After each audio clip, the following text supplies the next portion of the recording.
Okay, thanks for joining us on Untold Stories. Today, this podcast is about something interesting. This is one of those interesting people that kind of covers both topics. It's both interesting person and entrepreneur.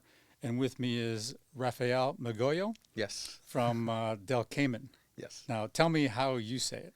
So I say del Caimán. Del Cayman. Okay. Yeah. Tell me a little bit about yourself, and before I try to describe what you do and mess it all up, you tell me.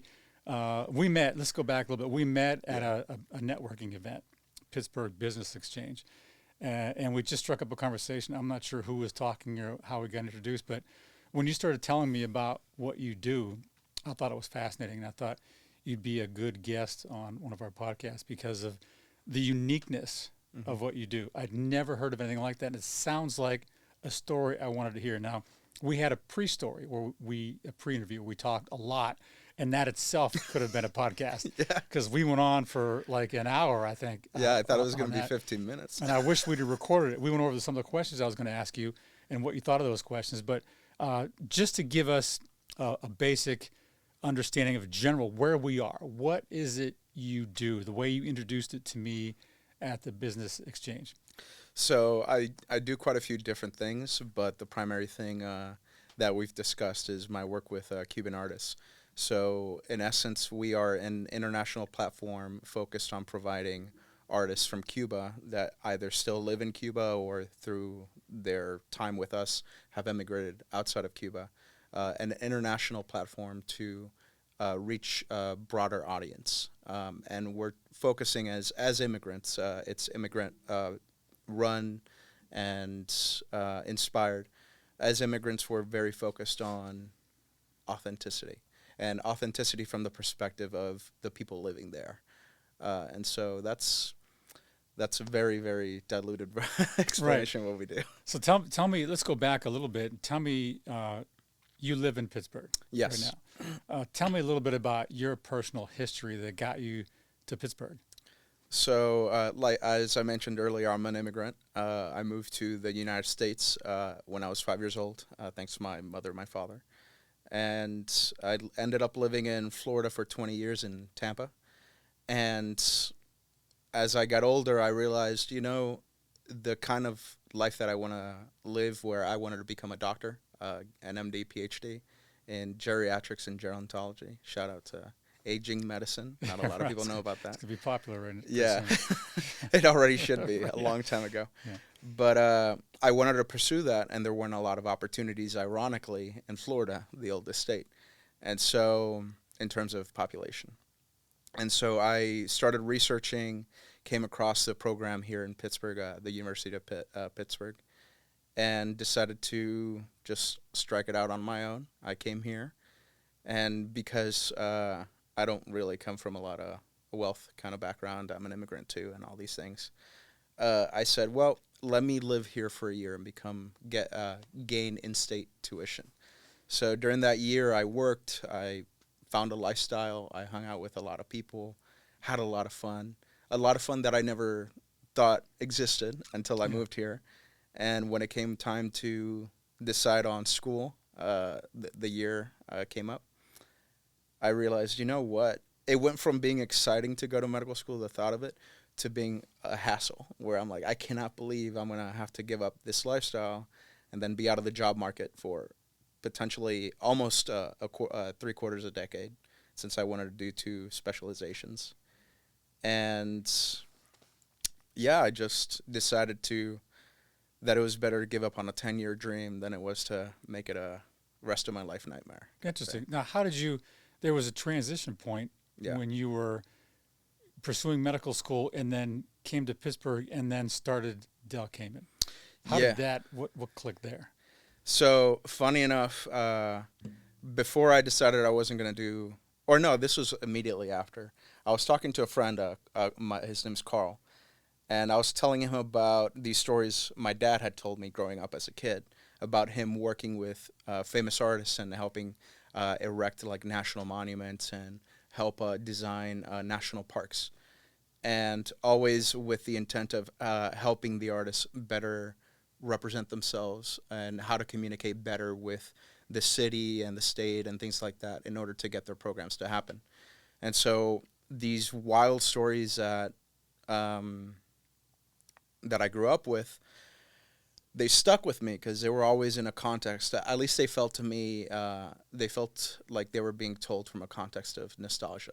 Like he didn't mean it to sound like the way it is, but I took it because I cared. Of like, this is what gave up for you to have your own future. And so I took that with me. And I remember when I was about 12, I said, I don't know when, I don't know how, but someday I'm going to reconnect my dad with the dream he gave up in order for me to pursue my own and have the opportunity to pursue my own. And when I decided I wasn't going to do medical school, well, for one, I didn't know what I wanted to do, but I sat back, I did an overview, and I realized, well, I have a home, I have a steady job, I have a lifestyle, I'm pretty set. I don't need to stress myself out. So what do I definitely know? I know these stories about my dad, and I know what my family sacrificed for me to get to this point. I felt like I had achieved the American dream in a sense. Not even, zero generation. And I said, well, I don't feel like my mom and my dad have yet, and particularly my dad. And so one day I was talking to my friend Carl. We were talking about these stories that I had been told, bedtime stories. And Carl, being Carl, like incredible entrepreneur from New York, he looks at me. He's like, "Oh, that'd make a great business," and that's when it sort of like triggered my memory. You saw a business in what you had an interest in. He saw a business in the relationships that my dad had when he was working with the artists. Gotcha, okay. He saw an opportunity in that. Okay. And that the moment those words left his lips, it immediately triggered a flashback of when I was 12, and like how I'm like telling myself, I don't know how, I don't know when, but someday was that day. And Yeah. so as Carl was sitting on my couch in my apartment at that time, I called up my dad. I think this is like 10:13 at night.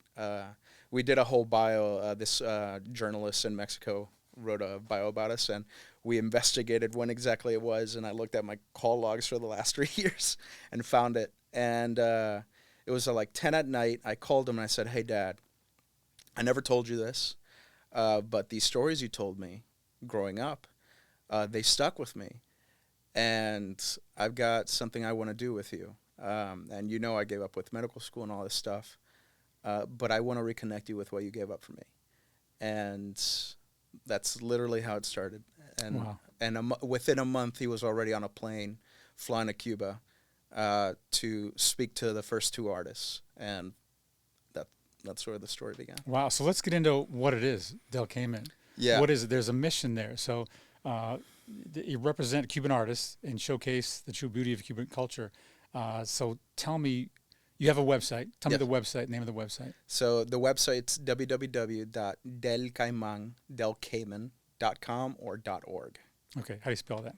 So Del is DEL, and then Cayman is CAIMAN. Okay. And what am I going to see when I get on that website? I tried to keep it as simple as possible, and what you're going to see is a couple sections. There's a landing page, and on the landing page, we give a brief overview of who we are and what we represent. And then we have a section dedicated to the artists, giving a brief description. We put an insane amount of work to sort of consolidate everything that every individual artist represents into a little paragraph. And then we have a store section where you can see our current inventory. We only sell work that is currently in the United States. One of the things that we wanted to make sure we did is when it comes to working with artists that are from a different country, one of our biggest things that we have to sell is trust. And you can't really sell, it's a lot harder to sell trust when the item is invisible, the one you're Right, selling. yeah. So the only work that we have featured online is stuff that we have at hand. And then we also have a blog section. And in the blog section, we focus not only on interviews of artists, but we've also focused on doing sort of interviews of the city, their environments. Like we have a story on the Chinese cemetery, the only one in Cuba, because there's a long history of Chinese immigrants in Cuba. Yeah. And when when a lot of people back with the slave trade and all these things, there weren't just a lot of Africans coming into Cuba, but there were also a lot of immigrants looking for job opportunities, particularly the Chinese. And over the decades, they've built our own little Chinatown, and it still exists. I would have never thought there's a Chinatown in Cuba. Yeah, and that's the thing. That's one of the other things that we focus on. It's not just the authenticity. Part of giving the authenticity is we noticed the narrative around Cuba is very insular. It's internationally.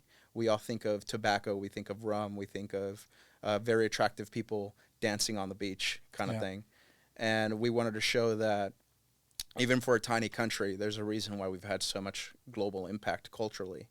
And it's because we're very diverse and we have a lot of depth within that diversity. And the Chinese culture was one of those things that nobody really thinks about. The same with the Jewish community. There's a massive Jewish community in Cuba.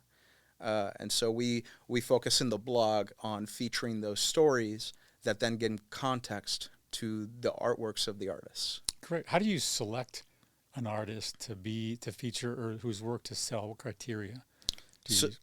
So one of the things that I quickly realized growing up is I grew up with like being an immigrant. I'm never 100% Cuban in the eyes of a Cuban, and I'm never percent American in the eyes of an American. So some people call us like halfas or whatever. You're right, yeah. And every culture has that. You know? Yeah, every culture has that. And for me, I didn't take that. Initially, I took that as a bad growing up, but then I figured out how to make it my own and embrace that identity. And part of the embracing of that identity is the limitations of that identity, which is I truly don't know myself, even as a Cuban-born person, what it's like to live in Cuba and grow up and go to high school, middle school, college, have to find a life, make money. And so I said, let me not decide, even as a Cuban-born person, who are the representatives of Cuba. I gave that to our artists. And so one of our artists is Eliseo Valdez-Erustes. And Eliseo Valdez is a director of the National Union of Sculptors for the country of Cuba. And he's been, like a lot of our artists, he's been a pedagogue for over 30 years in like the School of Beautiful Arts, one of the top institutions in the nation for arts. And so I said, well, he's been in museums internationally and nationally for decades. He's taught the future generations of arts for decades. He's the guy that knows. And so we have a system where first it goes through Eliseo. Eliseo vets all the artists, looks at their curriculum. And his main focus is identifying people that talk about things that are relevant to the Cuban life, that are part of the Cuban culture, that's authentic in a sense within that paradigm. And then once we have that list, then they pass it on to us. And based on accessibility of materials and different things and how easy it is to transport, since we're still a small organization, based on that, we then select the artists with the idea that over time we want to represent as many as possible. But at the beginning, we need to start smart. Yeah, that makes sense. Are there examples of, I guess your website features different artists at different times. Yeah. So who's featured right now might be who's not featured later. You may have different features at a different time. Give me an example of featured artists now that and what they do and what you're trying to do for them, what kind of art they do, and you know, things like that, like who you're featuring and what do they do. Yeah, right now, since we're still early, we still have a manageable size of artists. We currently represent 13. On the website, I believe we only have about 8 or 9 listed. And that's simply because we have an onboarding process. Before we bring you onto this platform that we've worked extremely hard on, we want to make sure that you're fully set with all the content that we need to properly represent you. And so we're still in the works for about 4 or 5 artists with that. But the ones we're featuring right now, like Eliseo was one of our first artists. Our very first artist was Jorge Hidalgo Pimentel. And Jorge Hidalgo, he celebrated his 60th year as a professional artist. Wow. Just like 2 years ago. He's, 70, well, he started at 18, so now he's in his 70s. And he's been in international museums. There are stories of him in the late 90s. he did a sort of a journey around the world, and he had a meeting, an encounter with a shaman in the middle of the desert in Mexico. And the shaman gave him a little show, and that's part of like a Yoruba religion, which is initially comes from Africa, but it's now like Santeria, and it's a mixture of different religions with a foundation in African religion. But this shaman gave him a shell and told him, "This is the eye of God. Take it." And so he's held onto that eye of God, and it's influenced a lot of his work. And so his work is primarily focused on the identity of being somebody of Santeria and Yoruba. And his paintings are almost seen as portals into this other reality within that religion. And there's a lot of depth. I mean, like, he paints with petroleum and gasoline. Like, Wow. just to give you something of context of how much depth there's just in that artist. And then we also have Orlando Barea. Orlando Barea has works in. He was selected by the Cuban delegation to go to the Vatican in Italy and present some works of his as part of the permanent collection in the Vatican. And I mean, these are crazy stories. And to me, it's crazy that they've never had the opportunity to tell them. Yeah. And like they have contemporaries, for example. Like a lot of them have gone to school and graduated with people that are now world famous Cuban artists, where their works are selling for a lot of money. And the only difference is they had somebody like what I'm trying to become. They had somebody outside that went in, bought their work, and represented them because they're major galleries and stuff. And over time, they became successful financially. And so what I want to focus on is being able to offer those opportunities and not just doing it where I'm just dominating the whole branding and messaging. I'm allowing the artists to speak for themselves. I'm just a tarima, like my dad calls it, a platform, a stage, where the artists stand upon, and we're trying to deliver them to as many people as possible to see and hear these stories. These stories, I imagine, when you buy art, when anybody buys art, it's not just the art piece of artwork itself. There's a story with it that kind of helps sell that art. Yeah. And sometimes the artists are good at telling that story, and sometimes indeed a liaison to kind of help them because they're communicators through a medium that may not be the way we understand. Like, tell me a story, but maybe he can't communicate that story. So you seem to be that liaison between here's a Cuban artist trying to understand what people in America might be looking for in art. Yeah. Now, do you monitor what is selling? Does that matter? What's something that most Americans are going for? Is it sculpture? Is it paintings? Is it what is it that people in America are looking for? And do you try to guide them, or do you take what they have and say, here's what's available, but it may not work in the American market, or it might not, or it may? I mean, how do you navigate what they're selling and what American wants? Well, what you described is what I used to believe before I started the organization or even thought of Del Caimán, how the art world worked in terms of like sales and things like that, and like following trends and things like that. And then I realized because of my father's connections and what he's done and how people had faith in him and how that maintained these powerful relationships, because 30, 40 years ago, these artists weren't famous. Now they are within Cuba, the context of the nation. And when I started working with these people immediately, that form of thinking became taboo. I told my artists. Yeah, it sounds like it would be, because you don't want an artist to start trying to identify a trend and then, like almost like a musician might, what's selling now, and then make a song that sells. It's not as authentic. I can see how it would be taboo for an artist to try and change what they're doing to fit what other people want, what the market wants, and that's not really what art is about. Yeah, because one of the other things is one of the ways that we operate is people. A lot of people say art speaks for itself, like great art speaks for itself, and it does, but it doesn't sell itself. Right. It doesn't like go and open your wallet and take your money. And that was the other thing that we didn't want to do. Also, we didn't want to become sorry to car salesmen, but we didn't want to become car salesmen. Right. The typical like stereotype of that, and we wanted to become people that focused on representing a story that made your heart vibrate, like made your emotions, like make you want to get out of your seat and say, I need that in my life because I want to feel like that. I want to envision something more than what I have currently. And our artwork, the stories or the artworks themselves are the portals to those stories, to that sort of context.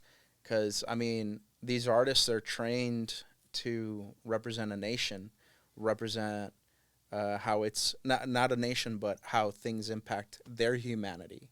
And they're successful at it. Obviously, since they've been in museums and like voted by the people to be on those platforms. And so if it works for us Cubans, why can't it work for the rest of the world? Right. What have you found? Do you have a success story with a particular artist that you vetted down there, brought to your website, gave them a platform, a gallery that really did well here? Do you have anybody in particular? We have a few. One in particular, Daniel Ortega. He's our youngest artist, and his works they're really funny. Funny in terms of like he likes to focus on the comic, the absurdity. How he likes to put it. But what he does is, instead of doing portraits of people, he does portraits of situations, portraits of context, locations. And so for example, he takes a painting. He recently did a painting of Native Americans in Argentina because he emigrated to Argentina while he was part of a group. And there's a story of Native Americans that stood up to invaders of their lands, and they ended up winning after holding their fort. And the entire mountainside is standing on top of a body. So he painted a body, and then the head, where the portrait would be in a sense, the head was just the mountainside with the whole fortress and the village and the people celebrating and holding up torches and just having a party. And it's like that identity. It's not, the portrait isn't the people, but it's the things that make the people who they are today. And so he's found a lot of success. And his work, relatively speaking, is very affordable, accessible, and that helps a bit since he's a young artist. And yeah, we have collectors that, I mean, we had to start helping people meet these artists because they kept telling us, hey, we want to meet them, we want to meet them. It's like, well, it's easier to take you to Cuba than it is to bring them here. Right, yeah. So that's another thing that expanded out of us. Now, in order to share the stories and the culture, we started trips to Cuba to take yeah. So part of what you do is help them market. It would help if the website got some traffic. Yeah. And you were at this networking meeting. That's how we met, but why were you there? Was it part of the process awareness? Yeah, no. So what happened is I was actually at a bachelorette party for my my older sister. And not really my older sister, but she's a very close friend, and she's getting married. And I got to meet a close friend of hers, Andrew Stocky. Oh, yeah. Okay. Yeah. That's maybe who I was talking with when we met. Gotcha. Okay. Yeah, and so Andrew, him being the wonderful person he is, he heard my story. He's like, I want to introduce you to people. Wow. So I was telling him that we're in the works with working with a museum that recently opened up, but they're pretty powerful because they have a large network. Yeah. And he's like, you should talk to the directors of PBX because they're always looking for amazing venues and opportunities to have their members. And so on his behalf, I was invited to PBX to talk to some of the people there. And that's part of the reason I moved to Pittsburgh, because things happen like that. But the story in itself brings in success because it's authentic. People like it. People want to be a part of it. You almost want to. I like to do it this way. I know there's also forced marketing where you're deliberately getting out there and putting it in front of people. But sometimes when you're talking to people, like when we spoke, that spoke to me what you were trying to do, and it interested me. And you kind of go where the water flows. It takes the easiest path, and it's probably the best path. And when Andrew Stocky met you, he thought of introductions for you to get this out. Are you getting a response at all from local museums and the art culture in Pittsburgh? Have you reached out to them? Have they any feedback from them, or Yeah, part of the cultural district that we have here? Have they responded at all? yeah, it's interesting because so our growth has been very violent in terms of like how dramatic it's been in the last 3 years. One of the things that I like, I'm also an artist, and I've always been obsessed personally with like learning how. I love researching artists. I love like art documentaries is one of my favorite things, and so I get obsessed and absorbed in these like high level film productions on artists and the works that they do and all these things. And so I've always been doing that from a young age. But the point of that is that at the beginning, I intentionally did not market us for at least a year and a half. People heard about us because the people that I did talk to, they would talk to other people and they would bring them to get to meet me. And then we ended up selling quite a bit of artwork without me even going out into the street and talking to anybody through that. But I didn't want to force marketing because one, I didn't even know how. I was learning all this from scratch. Remember, my background's not in business. Right. I had to learn that. I said, well, if I'm going to represent these artists that have already had 60 years of not representation, but 50 years of background in museum exhibitions and things like that, the platform needs to be equally impressive. And so I built it.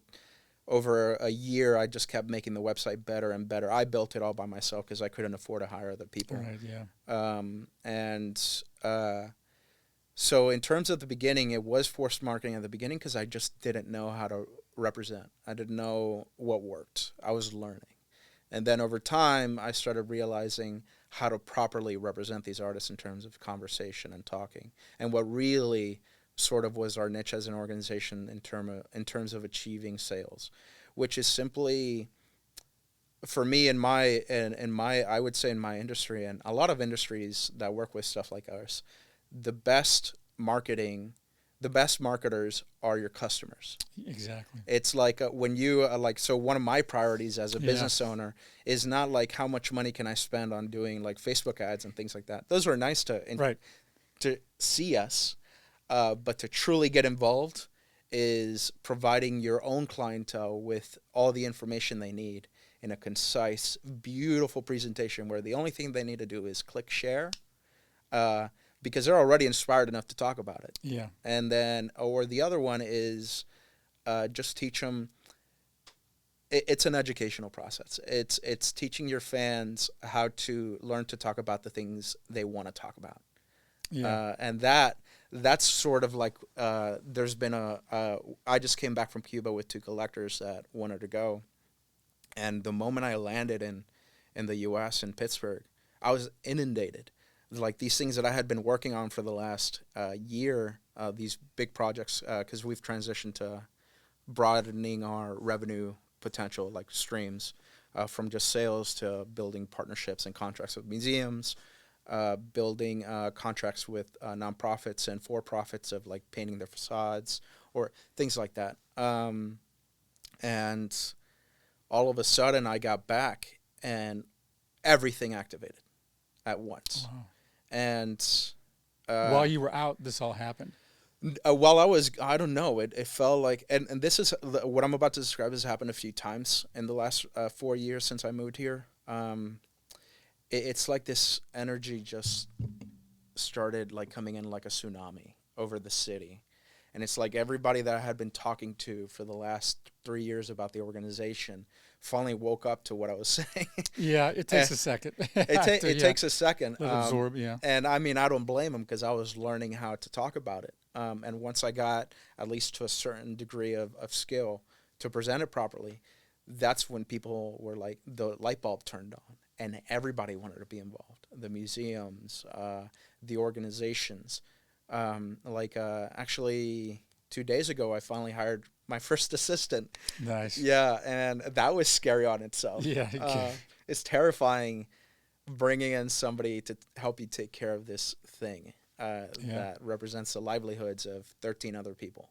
Well, I can see that when you think about taking time to settle in and you think about marketing, which I'm heavily into on the alternative side of marketing. Yeah. Just the analogy you provided, or what you said, a good analogy for that is when you think of when the rain starts to fall right away, the ground is dry, and it just some of it bounces off. It just bounces off until it rains for a while, then the ground softens up. Perfect. That's kind of what marketing is like. Yes. You can throw yourself, tell everyone about your art, and it's like it bounces. Get it? You're here. Yeah. And it's like, wait a minute, what did you say? And then it starts to sink in. And once it starts to sink in, none of the water is running off anymore. The ground is absorbing it all. But it takes a little bit of time for that to lay out and to soften the ground a bit, to soften the target, as they say in war. But Yeah. you got it. Once you get that, then you have to identify that momentum, and those connections start to spread. I know some of the people I know that are good at what they do refuse to advertise, don't need to advertise because word of mouth is it. And art in and of itself is not like selling, say, roofing or something you need. It's something you're interested in. Yeah. So there's two types of media out there. There's social media and interest media. So look at Facebook, they're a social media. You connect with friends. Yeah. Look at TikTok, it just doesn't, it's not necessarily people you know, it's things you're interested in. And that type of media is taking hold faster because now it takes away the control of just you being your friends or being popular. I just want to see things that are interesting to me. And art can fit right into that. Yeah. People can start to follow you and enjoy it, and the right people follow you. Some people just like it bounces off them. They bookmark it and like it. Other people are like, I want more of this. And I think when you get the interest media flow, you really get a niche audience that really likes what you do, and then it blows up. Yeah. Like softens the target. Have you experienced something like that? It sounds like it happened a couple of times. Oh, I mean, when I first moved here, when I decided I was going to move here, I quickly decided I'm going to sort of try to erase my identity or conceptions of how I grew up as much as possible and just absorb everything as much as I can. And I had to quickly become comfortable with finding stability within consistent change. Yeah. And so that, like waking up one morning, looking yourself in the mirror and being like, who the hell is that? And then lunchtime comes around, go brush my teeth, and I look in the mirror again, and again, who the hell is that? Because it's changed from the morning. And then I come back from work, getting ready for bed, like take a shower, look in the mirror again, and again, who the heck is that? And it's that at least taught me a lot of about resilience, the value of resilience and consistency. Right. And so that example with the rainstorm is if the rainstorm stops, then the water that's collected on the dry ground gets absorbed, and the ground gets muddy and willing to absorb more. But if you stop sending the rain, it runs off. It runs off and it dries. Up, right. And then you come back a month later after the rain's been absorbed and gone and the ground's dry again, and you throw another shower, and then again you don't see it being absorbed, and then you give up again. and so what you don't see is the regular consistency there, because no one's going to answer the first time. Nobody. And if it rains once and the water runs off, it rains again, and then people start to take a look. Like I'm seeing consistency. It's almost like consistency breeds familiarity, and familiarity breeds trust. Well, you're going to be back. Yeah. You're here. I saw you before. You're not going anywhere. Well, with what you were talking about earlier in terms of like a value system, art is not. You can't eat art. You can't you could put a canvas over your head, but when it starts to rain, it'll start dripping. Yeah. So you can't use it as a roof. You can't build walls with it. So it's not something primarily essential, something that you go out to work every single day and need, and then come back home and say, I want to have a bed, I want to have food, I want to take care of my family. But then there's something when you do have those things, then your opportunities start to open. And then one of the things that, in terms of consistency, that I focused on is how do I consistently provide people with information that gets them to understand the value in what I have to offer. Just like they over generations, humans learned the value of having a roof over your head, and then learned the value of using metal instead of something like mud. Like our values change over time based on our needs, and so I said one of my focuses like, how do I make these stories that come from a foreign country, from a foreign context, especially a country that's been, in a sense, isolated for 70 years. How do I make that foreign thing relevant to your relative life? Right. Relative to ours and ours relative to yours. And so that's one of the things that I had learned of how to consistently get better at that and then consistently deliver the improved messaging. And what I think happened is that consistently providing a better version every single time made people realize how tremendous this program, this organization is, and what we wanted to do is. And then they started understanding consistently the value of how it related to their life, of how having waking up in the morning and the first thing you might see, the first thing I see is like an artwork across my bed. And I look at it and I'm reminded of my family's context, my journey. And that to me is like everything, because I have a roof over my head. I have food and all that stuff. But now that I have those things established, for me, these are the things that now, rather than having me focus on living in the now of providing my roofing and my food, now I have the chance to think about the future. And looking at that artwork makes me reflect on the future, or reflect on my past, and deciding where do I want to take my present. Yeah. And so the value of art is not just as a sort of a little ignition point for inspiring you to seek opportunity, but it's also a point of reflection where some people look at it and they feel warm, they get tingly inside. Yeah. And those are equally important. Like we're focused now a lot on mental health, Right. and emotional well-being, and art is a sort of has a tremendous amount of value. I mean, it's not even art just in the painting media or in the sculpture media. All television is art. Like the things we obsess with on like Netflix or It's basically anything that communicates. Yeah. You're just different methods of communicating. Yeah. It's art. You could be a cartoon person, like my daughter likes anime. She's communicating. Yeah. People who are on stage are communicating a story. I think what you're talking about is, as soon as people survive, then they want to thrive. Yeah. Let's get the survival done and then thrive. And then when you talk about the mental illness in today's world, we can go into this forever, because my thought is that humans by nature, your brain is designed to keep you alive. And once you're alive, you want to thrive after that. So humans probably are not the type of people we've been working 9 to 5 not very long. That's not who we are. Yeah. We are people who like to connect with another individual, another human, and tell a story. So there was a time when humans, they hunted for 2 hours and they went back and told stories. It wasn't like we worked 8-10 hours a day, 40, 50 hours a week. That's not who we are. That's who we've become, but that's not who we are. So when you see art, when I see art, there's art on the wall that I can look at. It may be an old farmhouse with a dirt driveway and a tricycle sitting out front and maybe a clothesline. And I'm thinking, man, I just want to sit here and stare at that all day. That reminds me of like just being a kid. It wasn't my house, but I see something I can connect with.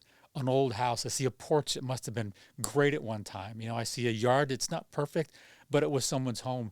And that is a deeper connection than stuff you can buy. Well, and when you're at the point you can thrive, you can enjoy that stuff. Yeah. And it's, for me, I began as an artist in photography 16 years ago and developed that, and then I started getting into painting.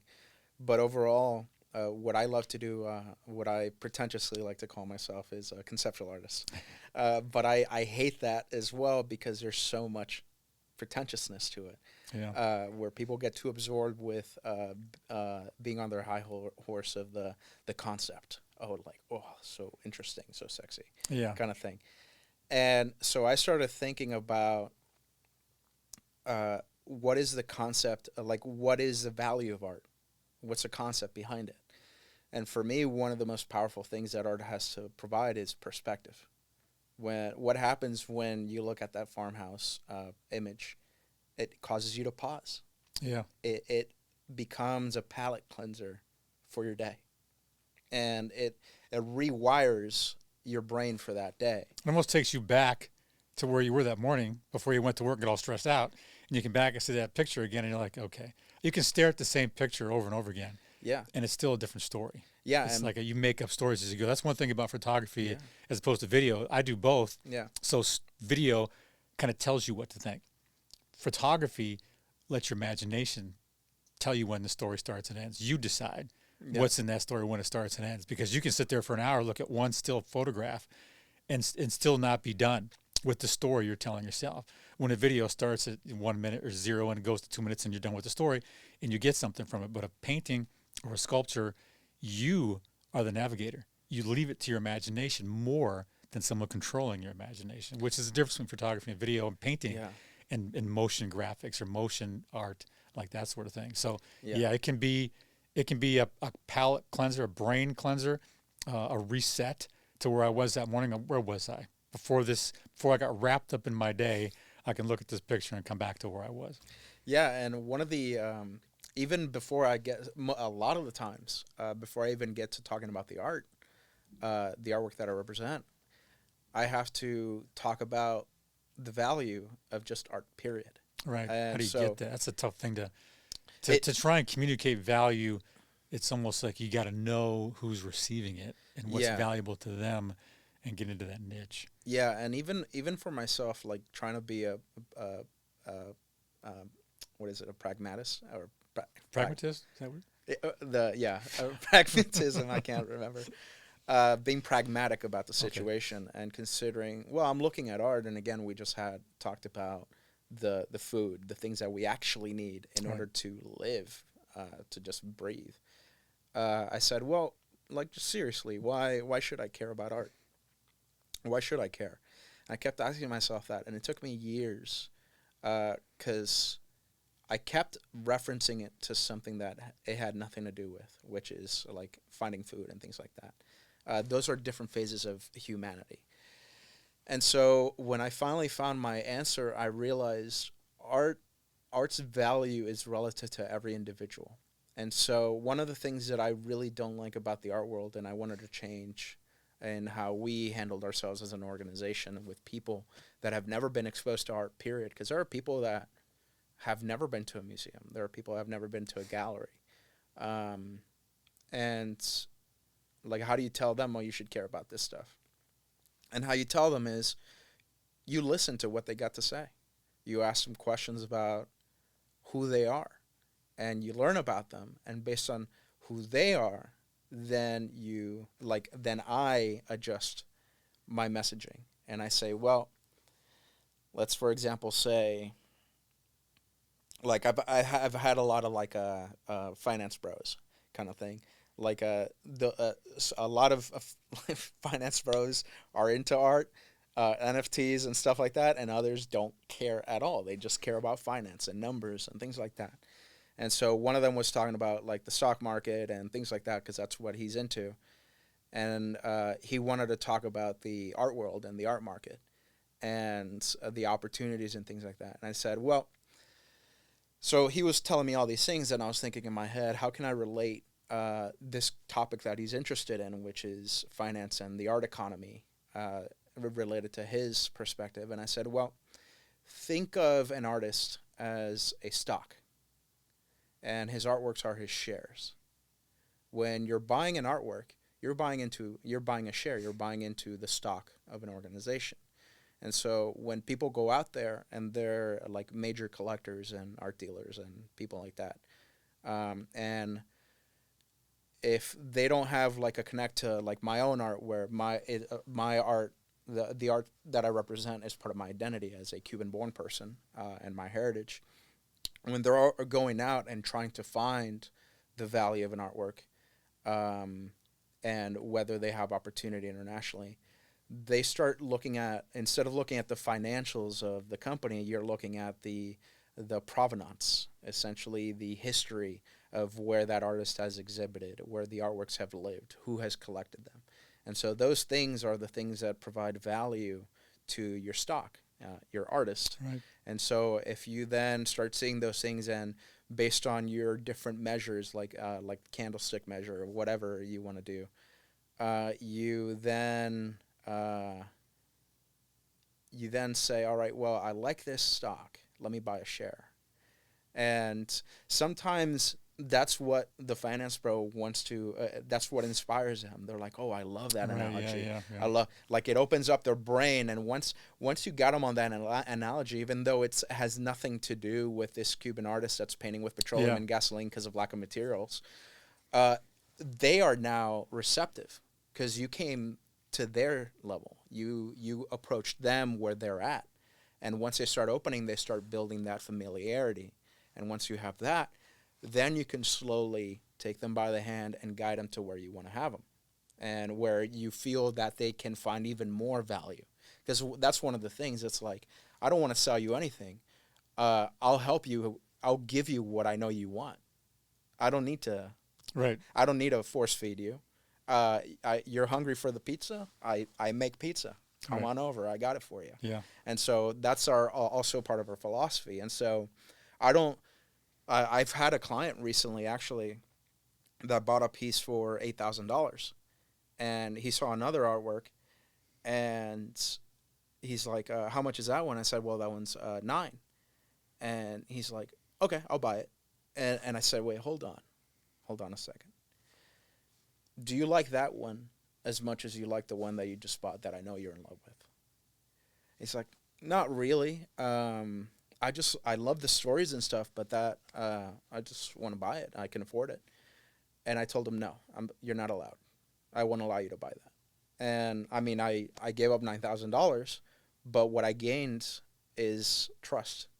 It's like showing the collector that I'm not just in it for the artist. I'm not in it just for myself. I'm in it for them to build a life that they want to be inspired by, that they are inspired by. Because this artwork, where is it going to end up eventually? It's going to end up in somebody's home or somebody's house. And like our little motto that we've sort of built up for the organization is, how do we turn your house into a home?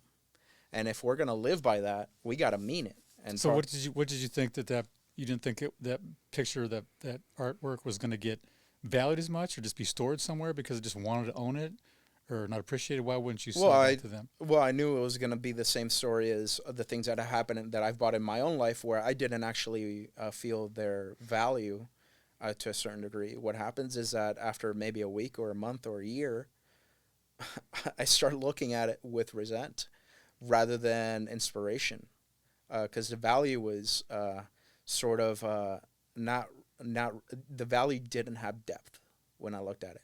And so, one, out of respect for the artists, considering that they are like in a sense representative because of their museum history and exhibition history of a culture, they're the sort of the representatives of that.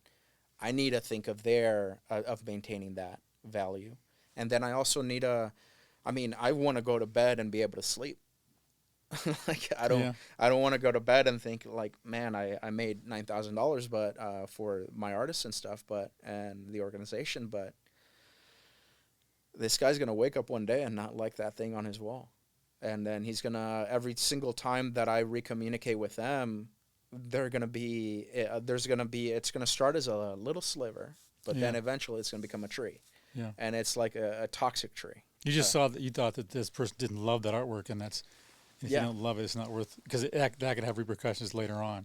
To buy artwork you don't love it because you just want to have it for the sake of having it. Well, and the reason that's important to me is because the way, like you can call it sales because it eventually leads to that. But part of our paradigm, the way we operate as an organization, is we're not here to sell you art. Because, like relating to the question you asked me, or the thing we were talking about earlier, is sort of looking at the environment, based on the environment, deciding what I should sell. Right.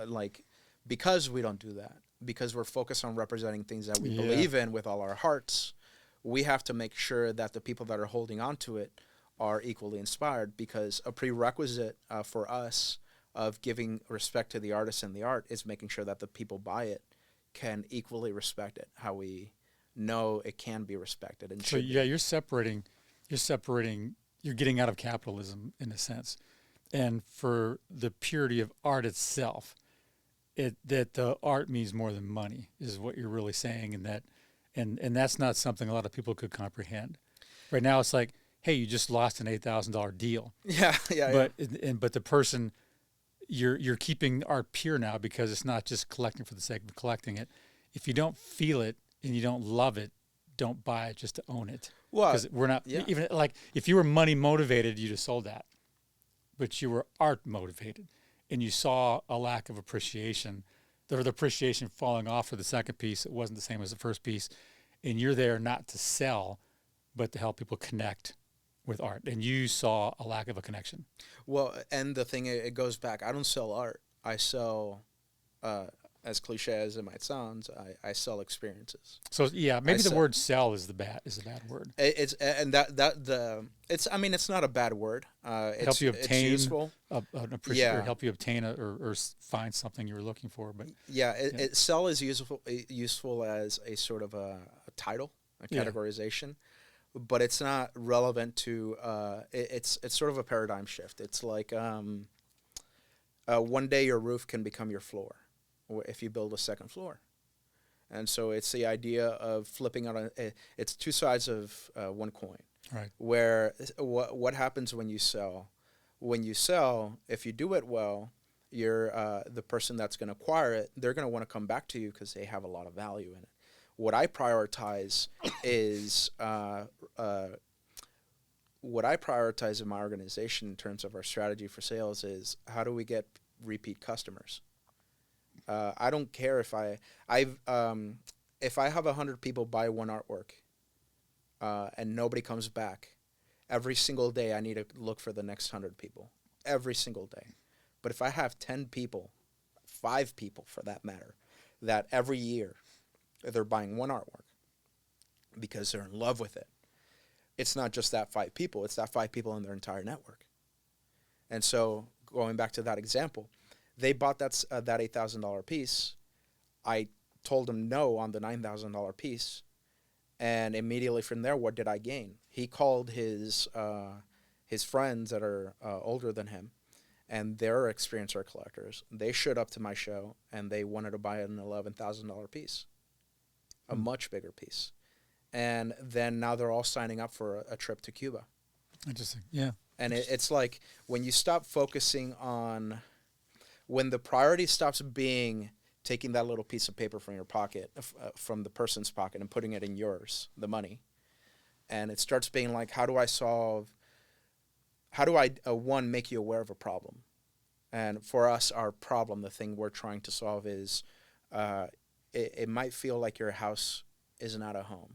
Your life doesn't feel worth living, or it doesn't have that sort of thing that makes you tingle, that thing that makes you want to have more than just a roof over your head and walls on your sides and a bed and food. Like, once you have those things, and here in America we're lucky enough a lot of people have that. Once you have those things, what can you look forward to next? And so I get people to become aware of those questions through the context of the art and how the art can provide you with those answers. Where sometimes art is something that gives you pause, and a pausing helps you find perspective. Art sometimes is just that thing that you need when you're in a bad mood. You look at it, like a show on Netflix where you just escape to get away. Yeah. Or sometimes it's just something that makes you aware. Like for me, one of my favorite pieces is Guernica, Guernica, some people call it that, or Guernica. It's like this war scene, and it's horrible and tragic. But the reason I love it, even though it's so horrifying and makes me feel the despair, is because to me it's so beautiful to see something that at the end of the day it's just a bunch of lines and a bunch of scratches and a bunch of like dilutions of different colors, and have it mean something. have it make me feel as in despair as I feel right now, as terrified. Like that to me is beautiful, and that to me is like gets me excited, and says, well, where am I going next? And I know where I'm going next. I'm going to where the things that make me happy are. And so it's like that's something that not a lot of things in life can give you, and like that sort of meaning. And it's like going back to just figuring out who are these people in front of me. And I don't they're people, for one. They all have their own lives, and I want to build a relationship with them. When I build a connection with a collector, it's not they're not my little pigs in a pen that I'm feeding every day, Yeah. to then sell on the market. Like no, they're my friends. They're the people I go to bars with. They're the people we go out restaurants. They're the people I travel with. They're the people that I want to connect with other people. And when you uh, when you when you present as an opportunity to acquire definition for your life, context for your life, that's not sales anymore. Right. That's like I don't need to like tell you like you should buy this. You're gonna be coming to me for more, Right. and that's it. Like just like that's what I focused on, because for one, I had to believe in what I was offering. Like again, titles, my product. I had to believe in my product, and my product had to be something that made my identity richer. Because again, if my real product isn't the art, my real product is the story, the narrative, the context, the power behind it, the essence of it. And so those are the things that I need to learn how to represent. And so that's why I so focused so much on story and like being on platforms like this with podcasts and things like that, because it's about language, it's about connection. We've talked about before the podcast, like communication, the power of communication, like getting people to really not just hear you but understand you and want to hear more. Like those are the things that get them to come back and come back and come back. And that's not fair to every single business plan out there. If you're selling tissues, um, Commodity. yeah, it's a commodity. Disposable commodity. Yeah. But I could market that differently and say, hey, I got tissues for your issues. Right. And so now it's not just a little tissue that you have on the side. It's not. Now we're talking about mental health, and like Yeah. it's okay to break down and sometimes cry. Here's something to help you dry those tears. Yeah. So if someone wants to engage and support Del Caimán, how do they do? What can they do? So So anyone watching today can say, "Listen, I may not be able to buy art, but what can I do to help?" yeah, so one for the people that are already art collectors, obviously we have our inventory online available internationally, and we ship to everywhere we possibly can. And then for the people that don't really love the story and want to, in a sense, invest in it, think of the model of like the stock market. Pick your stock and buy some shares. And but before you do, talk to us, because we want to make sure that. And that's the other thing that we have over the stock market. It's like when you buy a share, it's invisible. It's just a contract. Right. Here you have something that you get to hang on your wall and look at it every day. And so if you're going to look at it every day and invite it into your home, you got to make sure that you love it. So talk to us first.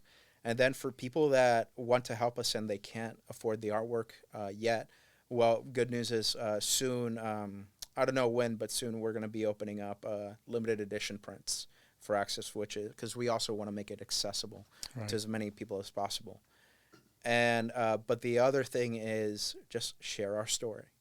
Like Share the podcast. Share the story. Yeah. share the Yeah, podcast, share the exactly. stories, Yeah. share what we represent. And what we represent isn't simply like we are Cuban and we do represent the stories and narratives of Cuba, but we're human. And the context of the organization is how do we have that connection? How do we have these things that define our human spirit and make us like want to feel more? And to some people that sounds cliche, and it is cliche when you're surrounded by things that promote that identity and aren't actually able to do it. But we have a track record of collectors that come back every time, and we go out and eat, we share meals, we share drinks, we share travel, we share experiences. And it's because that's what people want in their life. After they have a roof over their head, after they have the walls, and after they have the food, they want an experience that inspires them to seek more. Yeah, that's excellent. We could probably talk forever. Definitely have you back on another podcast. But if you could, in a nutshell, tell me what is Cuban art and what sets it apart from any other kind of art? Like why it's called Cuban art for a reason. And now is it because of the materials used, because of the subject matter? What makes it Cuban art? To give you the most honest answer, what makes it Cuban art is the fact that it originates not only in terms of location, like from the island of Cuba, but a lot of the Cuban art originates from the context of the history of it. And so what makes Cuban art, one of the things that I've learned is Cuban art isn't one thing. Cuban art is not tobacco. Cuban art is not only rum. It's not only this and it's not only that. It's extremely diverse. Chinese art made in Cuba is Cuban art because it has that context. It was made in Cuba. And like when you see that label, made in China, you have a context behind that. And so what makes Cuban art, let's find out. Yeah. Let's find out. It's probably very subjective and individual and personal. Well, it's the same thing. It's like once you become... you could give it a genre or a label, like music has different genres or types, but then you have to dissect it to really figure out what makes it that particular genre. Yeah. And really, by that time, you've really torn it apart to where it's unrecognizable. So maybe what makes it Cuban art is the entire picture, that it's from Cuba, and the subject, and the way it looks, and there's a way to identify it. Maybe you can't dissect it, but it's very unique. And it comes down to that. It's and the other aspect is our limitations as individuals, as humans. If we want to know what Cuban art is, we have to acquire every single artwork in Cuban existence. And have that, right, and then take a photo of that and say that's Cuban art. Right. Yeah. And so, what's Cuban art? I'll tell you just a couple keywords. What's Cuban art is resilience. What's Cuban art is sort of that inspiration of like with limited resources, we make more than the sum of its parts.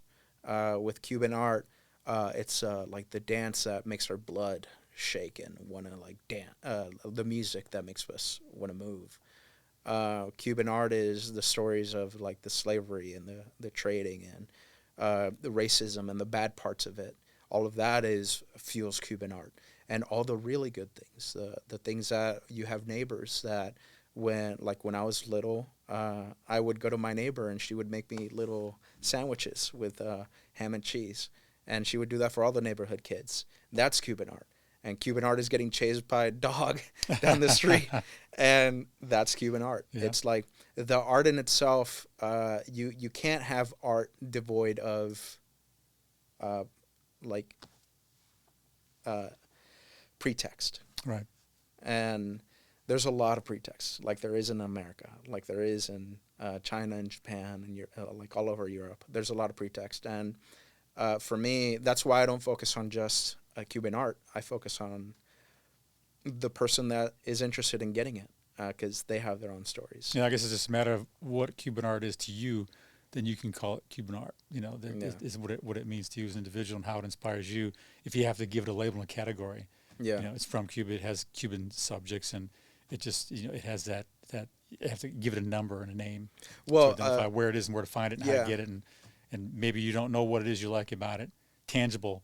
But there's something that you feel when you see that subject matter and know that story, that is Cuban to you. Yeah, and one of the things I like challenging people with when they try to think about art in like that way of like how, because it's very easy again getting stuck up like the concept horses behind.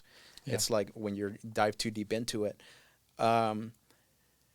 Well, I asked myself when a big existential question like that or whatever question like that happens, it's like, well, what do I actually get to experience like firsthand?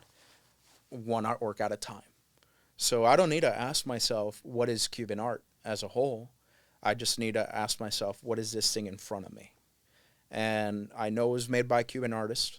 I know it was inspired by, let's say, it's a painting of the the Chinese district in Cuba. And I would think, well, that's China. And then I start learning the stories. And now it's no longer a question of what is Cuban art as a whole, but it's like, what is this painting in reference to Cuban art and the Cuban narrative and the lifestyle? And then it becomes a lot easier. And then over time, you start learning what Cuban art is. And Cuban art is all this diversity. And that's part of our thing. It's like, we want to show how insanely diverse Cuban art is, not just in terms of all the sort of media that we create and the styles, but the ideas behind it. It's something that keeps me awake at night. Yeah, you sound very passionate about it. I appreciate you sharing this with me today and with the audience, and I think it opens up some other doors on things we could talk about. Yeah.